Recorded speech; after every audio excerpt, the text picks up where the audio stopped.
past when we did the little steam, the S50 Stuart steam engine project, about tapping some of the holes. So over the next few weeks, as I come to tap an hole in different ways, how I did it on the S50, I'll hopefully try and do a little video just to show you what we actually did. So what we're going to start with today is a round bar. We just need a hole drill in the end and tapping through. So we'll show you that now, and we'll get on with that. So as always, you know what's coming next. Always start with the centre drill. Bit of lubricant, bit of coolant on there as well, bit of compo.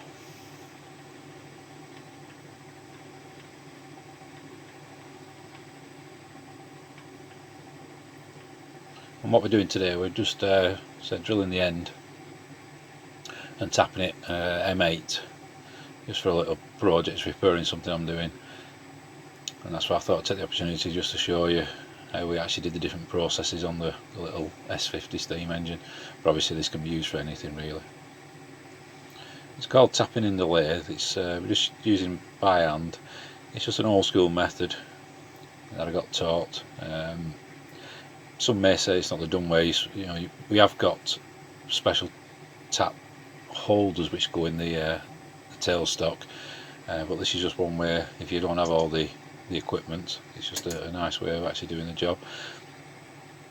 The other one you can use is your tap wrench, and this with a little centre hole in the back of the tap itself. And again, working our way up, this is I think a 4mm drill bit that we'll use as a pilot drill, and then we'll take it out to the 6.5 off the top of my head, I think it is, for the 8mm.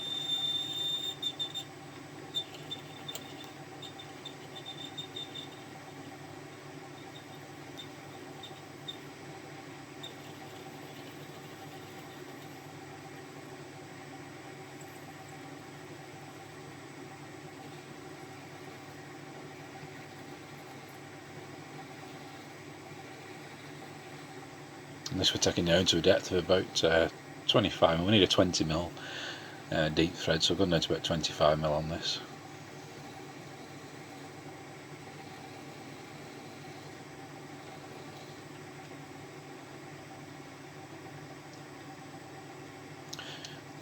And like I say, always periodically just remove the drill, clean away the sward, because if you get a build up in there, it's going to jam up, ruin your work, and probably break a drill bit as well, which could result in a bit of injury if you're not careful. So it just takes a couple of seconds, just take it out, clean it off, re-lubricate and put it back in.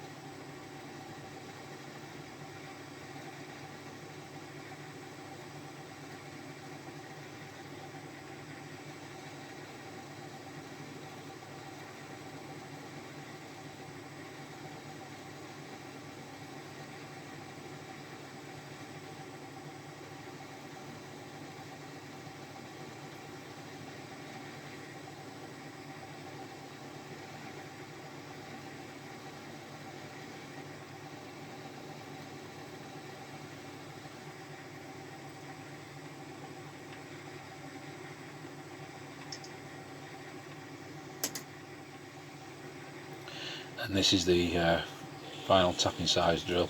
I say it's either 6.5 or it might be 6 3/4. I say I was doing this off the top of my head. It's running about that size for an M8, but obviously whatever thread you're going to be tapping, then you just get the right tapping drill size for your tap.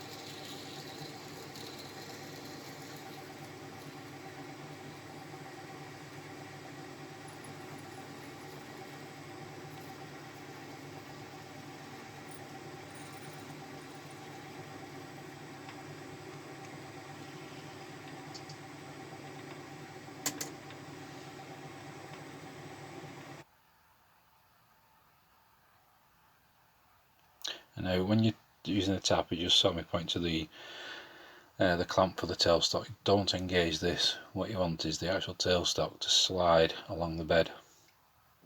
So what actually happens is when you're actually cutting the thread, the tailstock will be pulled along the bed with the thread itself. So you just get it started with a bit of pressure with your right hand, start turning the chuck, and it will start taking on its own. So just make sure you don't lock the tailstock in place. But the thing is with that, because using the tailstock that slides on the bed, it keeps it true. So you know you bang on centre and it's true. If you find it gets hard by hand, just get your chuck key, engage it into one of the pinions, and you can pull it around with that.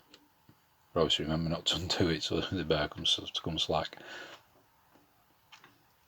And you sort of forward cut and a sort of back cut just to break off the chips. You might just see it at some points, you'll see the odd chip flying. There you go, there was one.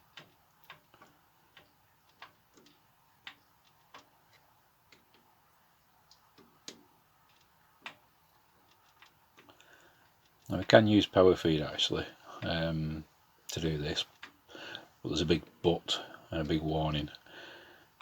If you go into a blind hole, I wouldn't recommend it, because if you don't stop your machine in time, the tap will bottom out and break your tap, if not do any more damage. So I won't recommend that unless you've got a clear, a clear through hole. So I'd always go for this option. It takes a little bit longer, yes. And the other thing is you can actually make yourself a little handle which goes in the headstock. I have got one for the Myford. Just sped this up a little bit because it's just the same for the second and final tap. I'll say you can use a handle which goes in through the headstock just to wind it on, which I will get around to making one for the Boxford, and I say hopefully we might do like a video showing that.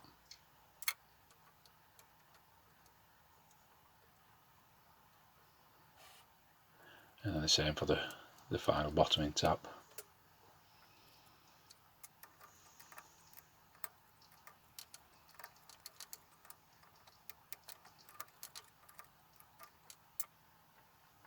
And again, like when it draws the tailstock in, when you unscrew it, actually pushes the tailstock back out again.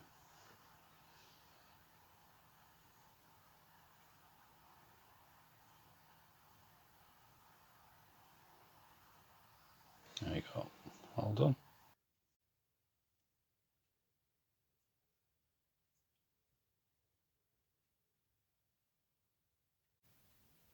Well, I hope you find that useful. Any questions, always ask. If you don't mind, like and subscribing to the channel, it'd be fantastic. And some of the eagle-eyed out there may have noticed we've got a change in our lathe. Still got the Super 7. That's one thing I will never get rid of, my Super 7. But the Boxford, we got a few reasons. One, it's 5-inch centre right, which gives us the capability of doing a bit bigger flywheel and a steam engine on a future project. Also, it's a metric, so it ties up nice with the milling machine with a metric gearbox as well. So we can now cut imperial threads and metric threads, obviously on two separate machines, but we can do both. Hopefully, what I'll do in the near future is maybe a comparison video, looking at the differences between the machines, the fors and against possibly. Not many against of either machine, to be honest with you. The Boxford is a very, very good machine. But yeah, so we'll hopefully do that on a future video. So keep your eyes out. Like I said, we're doing some more different tapping videos, show you the different processes we used for the different tapping. And like I said, so any questions, again, just put them at the bottom. And until next time, YouTubers, it'll be right.